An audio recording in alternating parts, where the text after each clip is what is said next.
Do you know someone who faces storms and opinions like a calm ocean? No flinching, no turbulence around them? It's not arrogance and it's not cold detachment. It's a deep kind of power born from refusing to let others' noise steal your peace. That's what it means to be unbothered.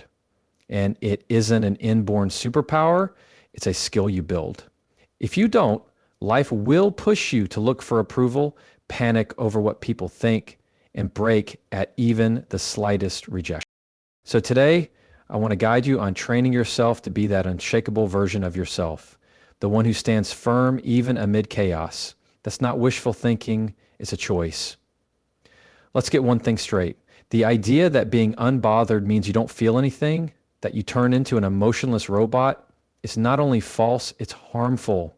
Being unbothered isn't about erasing emotion, it's about choosing not to let emotion drive the car. You feel disrespected, but you don't erupt. Someone tries to rile you up, but you don't hand over control. Criticism stings, but you don't collapse. You feel yes, but you respond intentionally, not impulse driven. And that split-second pause between trigger and reaction, that's the source of your power.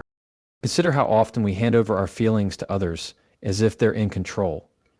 Someone ghosts us and we spiral. Someone challenges our worth and we beg for validation. But no one can make you feel unworthy unless you let them. Your reaction is a reflection of your training. If you've never practiced pausing, assessing, and choosing your responses, you've trained yourself to be reactive. Reactive people live at others' mercy. Being unbothered is not some magical gift, it's mastering yourself. It's the repetition of choosing not to lose yourself in emotion, to notice pain without building a prison around it, to hear feedback without turning it into your identity. This is not coldness, it's clarity, knowing who you are, what you believe, and what truly moves you. The most truly unbothered people aren't heartless. They're simply not up for emotional negotiation. Their peace isn't for trade. Their center isn't up for sale. And here's a guiding principle. What you tolerate teaches people how to treat you. This isn't a catchy line, it's a universal truth. Every time you allow someone to cross your boundaries, make a joke at your expense, ghost you, speak condescendingly, you silently teach them what's acceptable. People don't learn your value from how much you love yourself behind closed doors. They learn it from what you accept in public. When you allow disrespect, your peace becomes negotiable, your self-respect becomes optional, and your standards become suggestions. In effect, you train the world. So, if you tolerate disrespect, don't be surprised when it becomes commonplace. Most people don't struggle with setting boundaries, they struggle with maintaining them. In moments of strength, they set boundaries. But when guilt, discomfort, or loneliness appears, they bend. That bending becomes a habit. You make excuses, tell yourself it's temporary. You stay quiet to avoid conflict. You say yes when your soul screams no. Over time, this erodes your peace. You find yourself constantly managing others' drama, cleaning up messes, or explaining your worth to people who should have understood from the start. Being unbothered isn't just about ignoring noise, it's about preventing it from entering your space. Boundaries protect your peace from becoming collateral damage. Yes, maintaining boundaries can be scary. You'll lose people when you start standing up for yourself. Some will label you cold, others will say you've changed. They're upset because they were comfortable with your former silence, not your dignity. Raising your standards threatens those who benefited from your past behavior. Those folks will be the loudest to protest, but that's on them, not you. Your job isn't to make others comfortable with your growth. It's to build a life where respect, emotional safety, and peace are baseline expectations, not privileges. So when someone pushes your boundaries, make this your truth. The first time is data, the second time is a decision. You are not powerless. You don't have to tolerate disrespect. You get to choose whose energy you allow near you, and choosing wisely, consistently, is what makes you unshakable. Not because your life is perfect, but because you don't invite chaos in. The most unbothered people aren't unscathed, they're simply clear about what they won't accept anymore. Emotional resilience is a learned skill, not a born trait. Many people think some are just naturally tougher or calmer, but that's illusion. Emotional strength isn't hereditary, it's habitual. You don't wake up with thick skin, you build it by weathering storms. Emotional resilience grows with every emotional workout, just as muscles strengthen under weight. Your emotional core grows stronger under challenge. It begins in the small things. How you react to a passive-aggressive text without letting it ruin your day. How you stay grounded when someone criticizes your work instead of spiraling. How you handle a no, a delay, or disappointment without letting it redefine your story. Each time you choose centeredness over chaos, you reinforce that your inner state is yours, not dictated by outside circumstances. Emotional training is often silent, messy, and unglamorous. It looks like sitting with discomfort and choosing not to numb it. It's having tough conversations that feel uncomfortable. It's learning to soothe yourself instead of seeking validation. It's accepting that closure isn't guaranteed, that some people won't understand, yet protecting your peace anyway. That's the behind-the-scenes work most avoid because it doesn't give instant gratification. But those who stick with it become unshakable, not because their external life is free of trouble, but because their internal world can't be shaken. You can spot the ones who've done the work. They hold themselves differently. They don't internalize everything. They respond to pressure with calm presence, not panic. They breathe through discomfort. They speak despite fear. They choose values over impulses. None of that was automatic. They earned it through heartbreak, setbacks, betrayals. Each struggle was a rep, an opportunity to grow, not to shut down. So if you catch yourself spiraling, doubting, overwhelmed, know that's okay, but don't stay there. Don't say that's just who I am. Emotional resilience isn't being unaffected. It's recovering quickly, bouncing back stronger, choosing to be the thermostat, not the thermometer. It's a daily commitment to build emotional muscle that steers you even when life tries to knock you sideways. And practiced consistently, this choice makes you not merely a survivor, but someone who moves through the storms with intention, clarity, and strength. Understanding that needing validation is the gateway to losing your center is crucial. It's subtle, but its pull is powerful. When you rely on others to tell you you're worth everything, worthy, successful, lovable, you surrender your peace. At first, it seems harmless. A compliment lifts you, criticism sinks you. Slowly, without realizing it, your self-esteem becomes a puppet and others hold the strings. This is the trap of external validation. When your self-worth depends on reactions, likes, replies, praise, you're performing constantly. You shift yourself to please spaces you don't even belong in. If your identity hinges on others' responses, stability will always evade you. You'll chase validation, chasing likes, compliments, reassurance. When you get it, the relief is temporary, already fleeting, because it wasn't grounded in reality. It was based on a persona you maintained to be accepted. The moment the validation stops, you crumble and question yourself. That's the cost of needing approval, outsourcing your identity to people who don't truly know you. So training yourself means a slow weaning off this dependence. It means choosing again and again to check in with yourself before seeking approval from others. It means learning to listen to your own truths instead of hunting external signals. It's deciding that your worth isn't up for review. And like all training, it takes time, consistency, and discipline. Being unbothered doesn't mean living without feeling. It means feeling fully and intentionally deciding what to do with what you feel. It's feeling the rain without letting it flood your shelter. It's acknowledging hurt without building a home in the pain. It's hearing criticism without letting it rewrite your worth. It's standing firm in your values, come what may. This journey doesn't get easier overnight, but each time you bail on validation, each time you honor your boundary, each time you breathe through discomfort, You're strengthening your unshakable self. You're teaching your heart and mind to come back to center more quickly. And as the repeats build, your patience becomes power, your steadiness becomes presence, your calm becomes composure. Ultimately, being unbothered is not a shield that blocks everything. It's a compass that points to your true north. It's not about pretending life is always calm. It's about living so aligned with your values and peace that no storm changes your coordinates.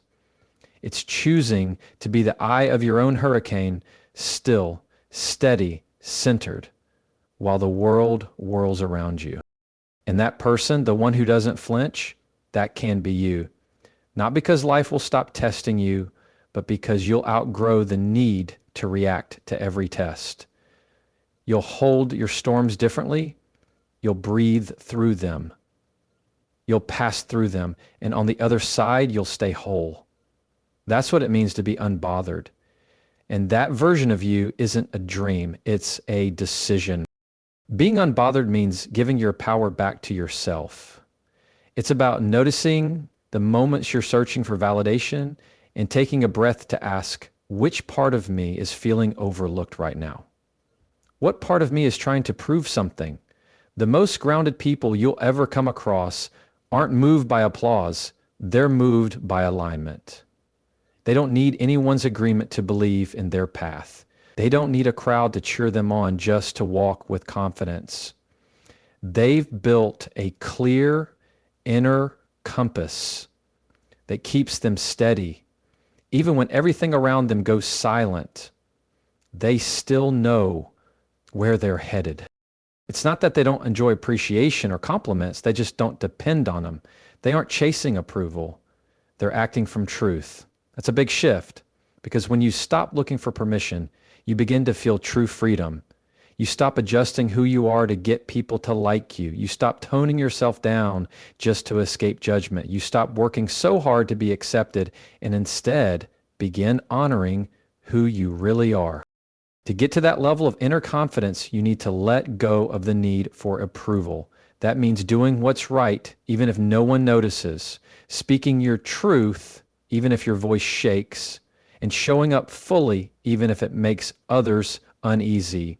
You stop asking, do they like me? And start asking, do I like the way I showed up? Once that becomes your focus, something powerful shifts inside. You become magnetic, not because you're trying to be, but because people are naturally drawn to those who don't need to be liked to feel good. That's not arrogance, that's ownership. That's what it truly means to be unbothered. People's opinions are not your truth. That's easy to say when you're feeling strong, but what about when someone misunderstands you? When they judge you unfairly, question your choices, or define you by one mistake? That's when it gets hard. That's when their opinion starts to feel too real. You begin to doubt yourself. You replay their words in your head like a movie you never wanted to watch. And just like that, their voice starts to sound louder than your own. But here's what you have to remember. No one sees your whole story. People only see parts, moments, snapshots, and they form opinions based on bits and pieces. But their opinion is not the whole picture. It's not truth. It's a projection. If you take every projection personally, you'll lose sight of who you really are. The problem isn't that people judge. They always will. The problem comes when you treat their judgments like facts. When you start editing who you are just to fit their idea of you.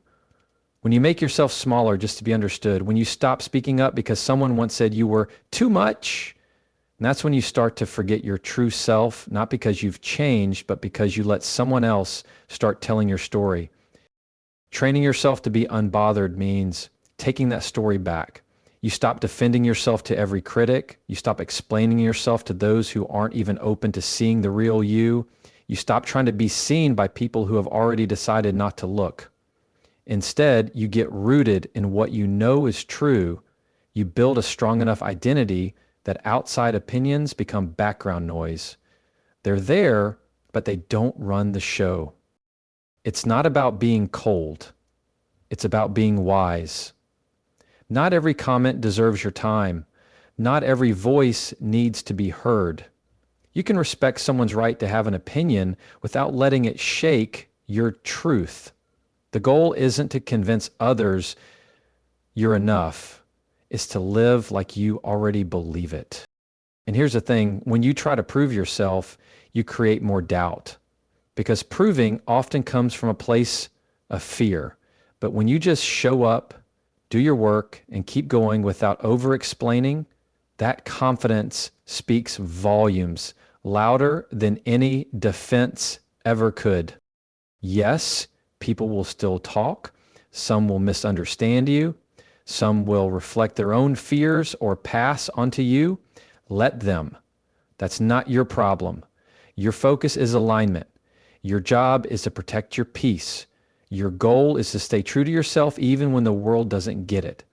That kind of clarity gives you freedom, emotional freedom. You stop needing everyone to see your heart. You stop crumbling every time someone throws shade. You remember that your worth is not a discussion, it's a fact. And once you fully accept that, other people's opinions lose their grip. Not because they stop talking, but because you stop letting it matter. Composure speaks louder than noise. In a world where people rush to react and seek attention, we've forgotten how powerful quiet strength really is. The pressure to explain every choice, defend every boundary, and respond to every jab, it can drain you. But real power isn't found in shouting. It's found in stillness. The strongest people in the room aren't the loudest. They're the ones who don't feel the need to prove anything. Their calm doesn't come from apathy. It comes from clarity. They don't jump to defend themselves because their self-worth isn't built on what others think. They don't fight every battle because they know silence isn't weakness, it's control. Think about how much energy we waste trying to be understood. We write long texts, replay conversations, overthink someone's tone. It all comes from a fear of being seen the wrong way. But once you stop needing to be understood by everyone, you unlock something rare: emotional strength. Not everyone deserves access to your emotions.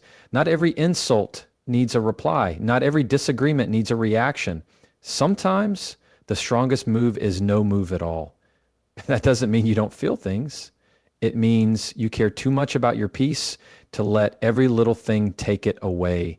You choose presence over panic. Trying to explain yourself to someone who refuses to understand you is emotional bankruptcy. You give, they take, and you end up drained. But when you hold your ground, when you stay calm when they expect you to snap, the energy shifts. You stop being predictable. You stop being pulled by their moods. You stop dancing to someone else's rhythm. People who haven't learned emotional control might see your calm as avoiding, but really you're protecting your energy. You're choosing wisely. You're making a quiet statement. My value isn't up for debate. That's what being unbothered is. Not because you don't care, but because you've learned to care in a way that protects your peace. When you're steady, silence becomes your shield. Not cold, just thoughtful. You walk away from drama, not because you lost, but because you value peace more than being right. You let the noise pass without letting it inside you. And in that stillness, people feel something more powerful than words: presence. The grounded energy of someone who knows who they are and doesn't need anyone's permission to be it. Training to be unbothered isn't about putting up walls, it's about using filters. It's knowing which voices are worth your attention and which situations deserve your presence. And often, the strongest response is none at all. Just standing firm, calm, clear, and without the need to perform. That's real strength. Not in how much you say, but in how little you need to say. Calm is your strength. It might seem too soft for a world that rewards shouting and fast reactions, but calm is not weakness. It's control under stress, grace in chaos, and clarity when everything feels cloudy. Calm is the quiet strength of someone who's done the inner work. Someone who doesn't need to raise their voice to be heard. Someone who doesn't need to win to feel worthy. Someone who walks through storms and doesn't let the storm inside them. The world may tell you reacting fast makes you real, that yelling means you care, that panic proves you're trying. But the truth is, real strength is the ability to stay in character when chaos tries to pull you out. We've all seen it. People who lose themselves in every conflict, who fall into every bit of gossip, every online argument, they give their energy to everything because they don't understand how valuable that energy is. But people who have learned to be calm know the cost. They know every reaction is a choice. And they've learned that not every moment deserves their energy. Calm isn't just being quiet, it's being present. It's knowing when to speak and when silence speaks louder. It's walking away from chaos, not because you're weak, but because you've already won by protecting your energy. When you live from calm, you stop taking the bait. You stop being triggered by what used to pull you in. You see patterns before falling into them. You spot emotional traps before you step in. That's when you begin moving differently, not with pride, but with confidence. Calm helps you lead when others are lost. It helps you think clearly when others are reacting. It helps you hear your truth when others are shouting theirs. In love, in work, in family, your calm is your advantage.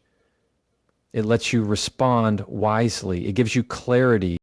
Training to be unbothered means mastering that calm, not pretending, not forcing it, but building it from the inside. You do that by noticing yourself, by pausing, by choosing not to hand your peace to every storm, because storms will